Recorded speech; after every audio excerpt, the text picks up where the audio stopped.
foco de pesquisa dentro da antropologia, fazendo etnografia junto com usuários de substâncias psicoativas, mais conhecidas como drogas. Meus primeiros interlocutores foram jovens que faziam uso de crack, maconha e álcool, e barbitúricos, e êxtase, LSD, jovens de camadas médias que frequentam a universidade ou que são amigos das pessoas que faziam cursos universitários. Esses foram os meus primeiros interlocutores com os quais eu pude compreender um pouco das questões que envolvem o uso recreativo e o uso abusivo de substâncias psicoativas, tanto lícitas quanto ilícitas. Eu fiz um mestrado dentro da área da antropologia, isso na Federal do Rio Grande do Norte, tentando compreender como duas redes sociais de jovens trabalham, experienciam romances, experienciam relações com suas famílias e com seus amigos, tendo como um dos pontos que faz parte da vida deles o uso de substâncias psicoativas também, muitas delas lícitas, outras ilícitas, né? Então, é daí que eu falo, é dessa compreensão que eu tento trazer algumas respostas ou algumas indagações sobre o que significa usar drogas no contexto atual, como nós podemos pensar o uso de drogas e a forma como a sociedade pode ver esse uso de um modo que seja distinto do que a gente vem vendo até hoje, com um viés extremamente moralizante e com uma forma de perceber esses usos como sendo marginalizados. Em termos gerais, substâncias psicoativas são drogas. Porém, se nós pegarmos pela simbologia que a palavra drogas tem, a gente pode pensar em substâncias psicoativas como sendo algo para além do que se imagina moralmente como sendo drogas. Álcool é uma substância psicoativa, portanto, também é uma droga. Cigarros, tabaco, é uma substância psicoativa e, portanto, é droga. Então, se a gente está falando de marcas, vou usar uma marca, Lexotan, é uma substância que é psicoativa, só que é um medicamento também. Então, substâncias psicoativas são essas que alteram, de algum modo, a nossa percepção e o funcionamento do nosso sistema nervoso central. Dentre essas substâncias, algumas delas provocam reações que são distintas no nosso corpo. Se a gente for pensar, por exemplo, no efeito que a substância LSD, que é conhecido também como ácido, traz, ele provoca alterações dos sentidos, na maioria das pessoas, dos sentidos visuais, né, da audição, dessas percepções que as pessoas têm quando estão sob efeito dessa substância. Para algumas pessoas, isso pode ser chamado de alucinação. Para outras, a gente pode falar de um modo de perceber o mundo e o que rodeia com um quê de diferença. Nem sempre a alucinação é o que perfaz a forma como as pessoas experienciam o uso dessa substância. Tá? Para a OMS, a Organização Mundial de Saúde, drogas são todas as substâncias que provocam a alteração dos sentidos e que, de algum modo, interferem nesse organismo, provocando modificações. Para o direito, né, para a justiça, as drogas elas estão aí vinculadas também a essas alterações, mas elas têm uma outra divisão, né? Existem, para além das drogas que são lícitas, existem as drogas que são ilícitas, né? Então, existem duas marcações que o direito, que a justiça trabalha com essa noção de drogas. E, por fim, se a gente for pensar aí dentro dessa enseada da antropologia, das ciências sociais e da história, a gente poderia verificar outras formas de uso que são religiosas, que são dentro de cultos, que perfazem um ambiente e práticas culturais que envolvem a reprodução, inclusive, dessas práticas. Um dos exemplos que eu costumo usar tá num livro que chama O Uso Ritual das Plantas de Poder, sobre como os índios Witoto utilizam a coca, a folha de coca. A coca, que é uma planta, ela é a princípio básico, é de onde parte farmaceuticamente, né, processado industrialmente, a cocaína e, posteriormente, o crack. Então, os índios Witoto, na Amazônia, eles costumam mascar a folha de coca juntamente com calcário, cálcio, né, para poder haver a liberação da substância que é estimulante, né, por isso a cocaína também é uma substância considerada estimulante do sistema nervoso central. E os homens do grupo indígena, em alguns dias da semana, se reúnem ao redor de uma fogueira e nesse momento que é ritualizado, os homens mais velhos contam a história do seu grupo e como eles vivenciaram a sua forma de existir naquele território até aquele momento. Os homens em idade produtiva que retomam do campo e voltam para suas casas, eles falam sobre como foi aquele dia e cantam as músicas que fizeram durante o trabalho diário, e as músicas em geral trazem um pouco do que é a vivência daquelas pessoas. E os mais jovens que ainda não estão na lavoura, que ainda não estão trabalhando, eles também, não as crianças, mas os jovens, eles se aproximam para poder ir aprendendo o que é ser Witoto, o que é ser indígena e como é que se cultiva, por exemplo, aquele tipo de hábito entre esse grupo. Essa é uma forma que, dentro das ciências sociais, nós costumamos considerar como um uso cultural de algumas substâncias que são psicoativas.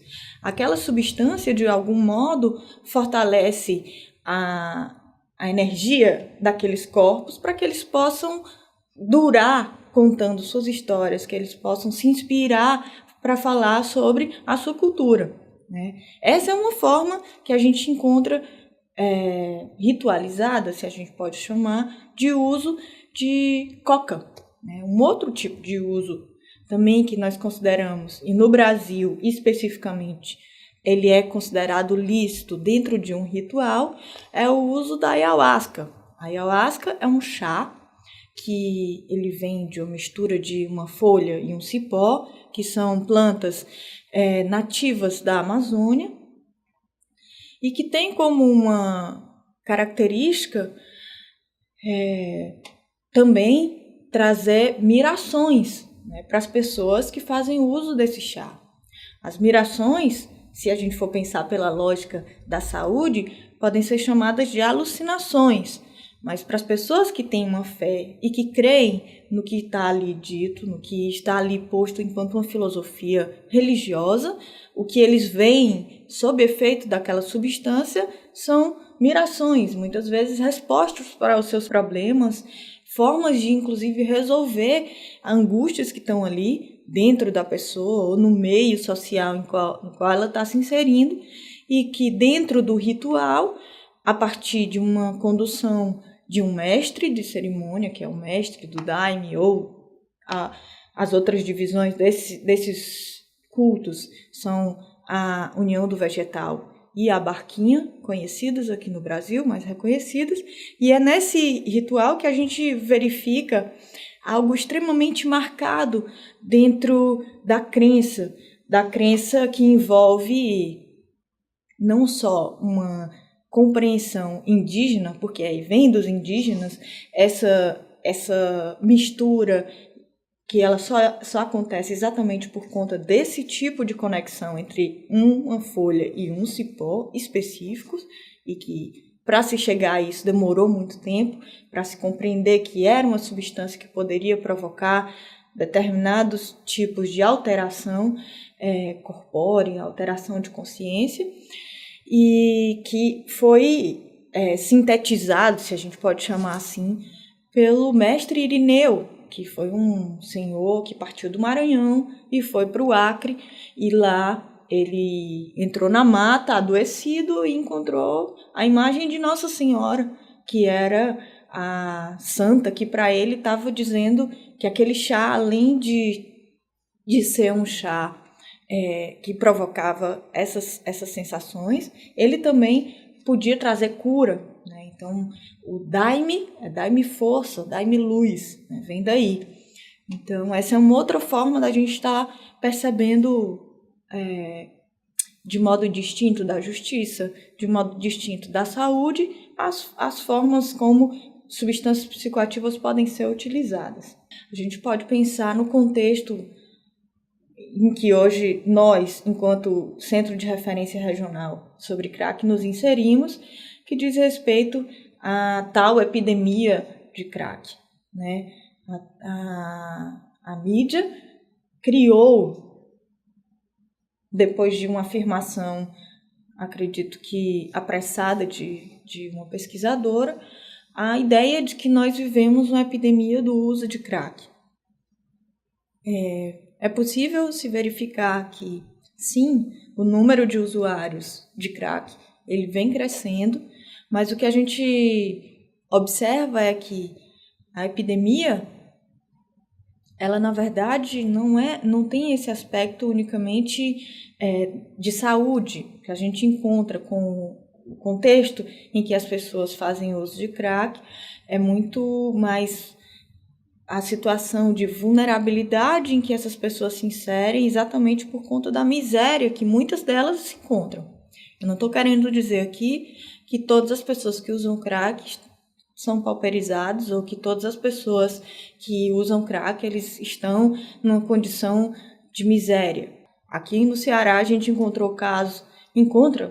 a gente que vem pesquisando há algum tempo, usuários de crack que fazem uso dessa substância há mais de 10 anos e que ainda assim conseguem manter vínculos familiares, conseguem manter seus trabalhos, conseguem manter relações que são positivas e produtivas dentro da sociedade nesse contexto de uso controlado de uma substância psicoativa dita pela grande mídia e pelas formas mais moralizantes de pensar substâncias psicoativas e seus usos como letal ou como mortal. O que a gente verifica muito mais com relação à letalidade e à mortalidade de algumas dessas substâncias é a violência na qual elas estão inseridas exatamente por conta do modo como elas são comercializadas, né?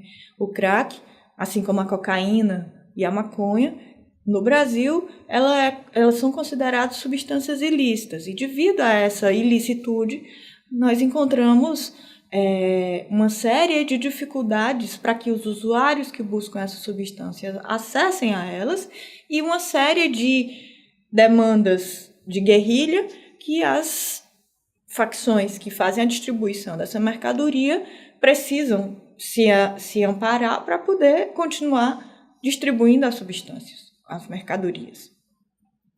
Portanto, o que poderia ser legalmente regulado, como o álcool como o tabaco como os medicamentos são, o que a gente verifica no Brasil é uma desregulação do comércio dessas substâncias. E com isso a gente vivencia um aumento exponencial de violência. Eu pude fazer uma parte da minha pesquisa de monografia, foi procurando nas manchetes dos jornais Diário do Nordeste e O Povo, como era citado o crack nessas matérias, né? Isso em 2003, entre 2003 e 2005. E o que a gente verificou nessa pesquisa nos jornais era que o crack estava sempre associado aos assaltos e à violência na cidade. Nunca se fala sobre o uso de crack controlado ou o uso de crack onde as pessoas, enfim, experienciam a sua lombra, mas que não necessariamente provocam violência a outras pessoas, né? Então, o que me faz acreditar que as mídias em geral provocam o que alguns estudiosos vêm chamando de pânico moral, que é uma forma da gente distinguir pessoas dentro da sociedade. Isso é, hierarquizar as pessoas. E quem está envolvido com o comércio e com o uso explícito dessas substâncias, em geral, são pessoas que são estão, assim, em situação vulnerabilizada, de pobreza, e muitas vezes elas se submetem a esse tipo de trabalho que envolve bastante risco, exatamente porque o que lhes parece viável para conseguir o que vem de um apelo do consumo é essa possibilidade de ganho rápido. Então, não fica explícito quantas pessoas ou quais são as pessoas de camadas médias e altas que também estão envolvidas nesse negócio, mas que não estão dando a cara à rua ou, como a gente chama, a tapa, né? E aí, quem fica hierarquicamente taxado como sendo o responsável pela violência e pela desordem social são as pessoas que fazem uso de crack e que estão, sim, pauperizadas, muitas delas morando em comunidades, em favelas, em locais que têm pouco acesso à educação, pouco acesso a bens como saúde, como água encanada ou o próprio tratamento de esgoto. A gente verifica a situação de extrema vulnerabilidade nesse sentido, em que as pessoas estão sendo violentadas pelo Estado, que deveria estar garantindo a elas as condições viáveis para que elas continuassem suas vidas. Dentro dessa lógica em que o crack é colocado como sendo uma substância que provoca uma epidemia, o que a gente de novo verifica são ações extremamente violentas contra essas pessoas que estão em locais públicos de uso, né? A gente viu entre 2012 e 2013, especialmente no Rio de Janeiro e em São Paulo, ações envolvendo a assistência social e a segurança pública, enclausurando as pessoas em locais que seriam para cuidar delas, porém, essas pessoas, devido a uma legislação já de luta antimanicomial que o Brasil construiu, elas não poderiam ficar presas nesse local porque elas não tinham cometido um crime. No Brasil, desde 2006, usar substâncias psicoativas e não necessariamente traficar essas substâncias implica em um tratamento distinto entre as pessoas, né? Então, aqui eu estou falando também de como é que a justiça trata essa questão, né? Então, existe aí uma possibilidade de que as pessoas possam ser cuidadas se elas forem entendidas como usuárias e não traficantes. E elas não devem ser enviadas para um sistema carcerário onde elas vão ser colocadas junto com outras pessoas que cometeram outros tipos de crime, tá? Então, isso pode ser considerado um avanço dentro da legislação brasileira, mas a gente ainda está muito longe de ver um tratamento mais humano e mais digno para as pessoas que de fato precisam de cuidado, de atenção, de assistência, muitas vezes, que não está tendo nesse sentido dentro da política sobre drogas até o momento.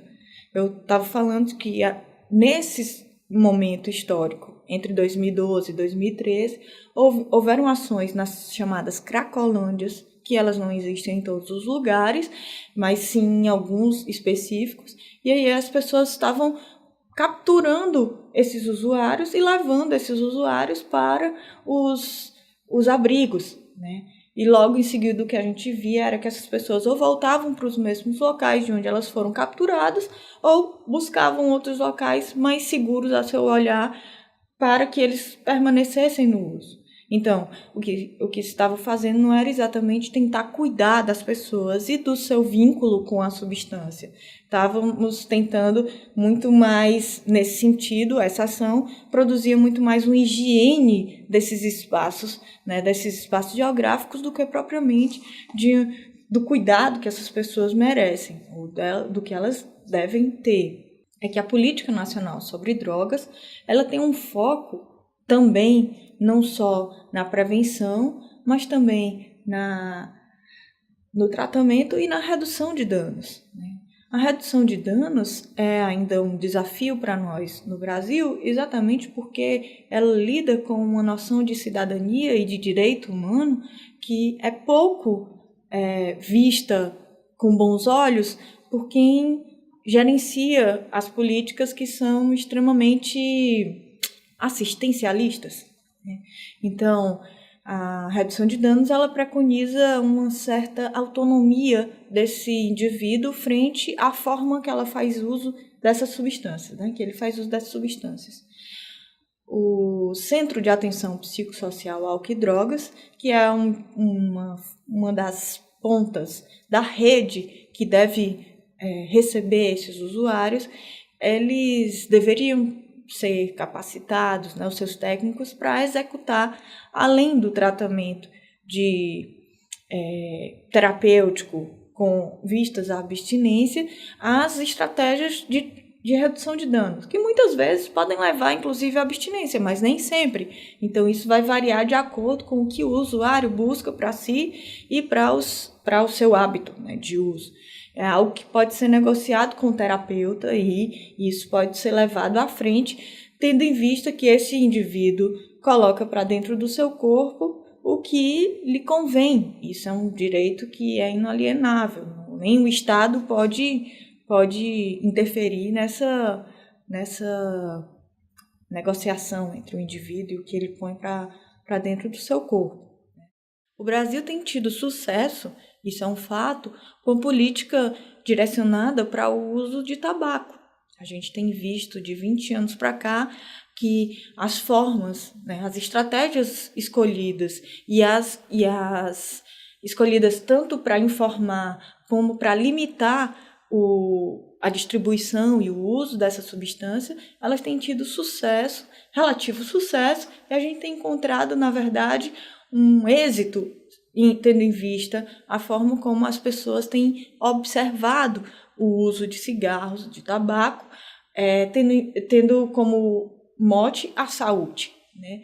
Então, as pessoas têm deixado de usar cigarro, um bom percentual, e pessoas novas, mais jovens, não têm buscado o cigarro como há uma década atrás buscavam.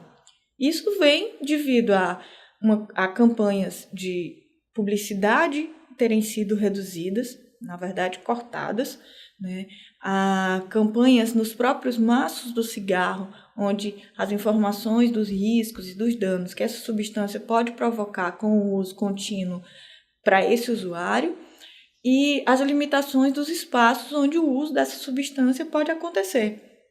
Então, a gente está falando aí de uma forma exitosa de se trabalhar com substâncias que são perigosas para o uso. A gente está falando da nicotina, que dentro dos critérios médicos, ela só perde para morfina como potencial de vício, como potencial de causar dependência química para o indivíduo, né? Então, um manejo interessante desse tipo de política de cuidado para com o usuário de substâncias psicoativas.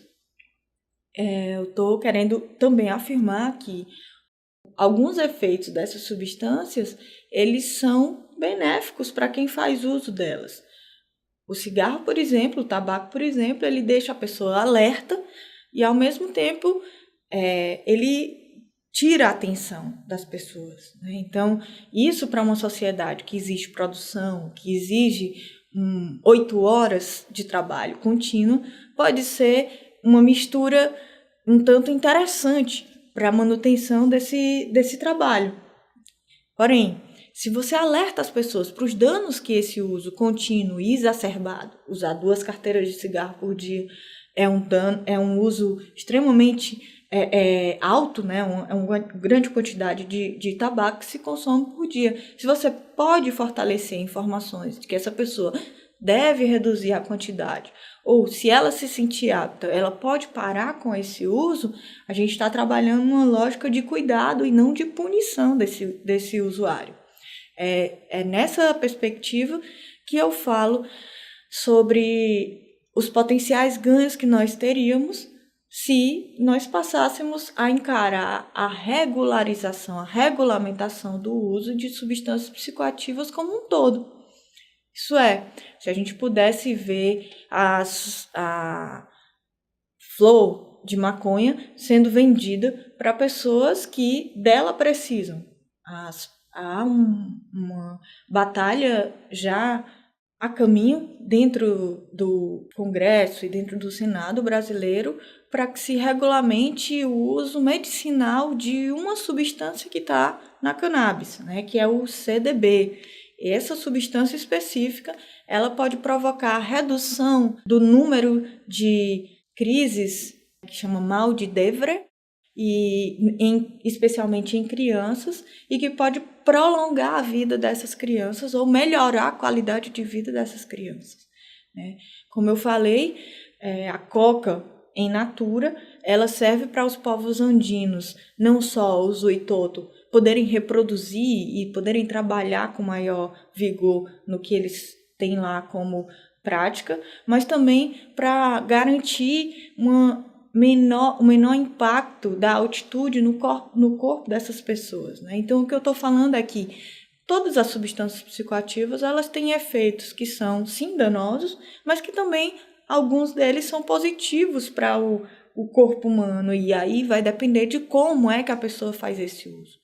A questão, então, que a gente chega é como é que a pessoa utiliza essa substância? Em que medida?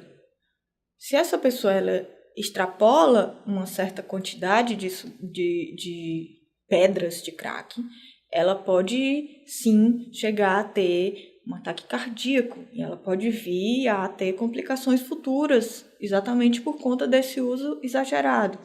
Se a gente está falando de um uso reduzido dessa substância, a gente está falando também da possibilidade que essas pessoas têm de usufruírem de efeitos que para elas lhe parecem interessantes, confortáveis, né?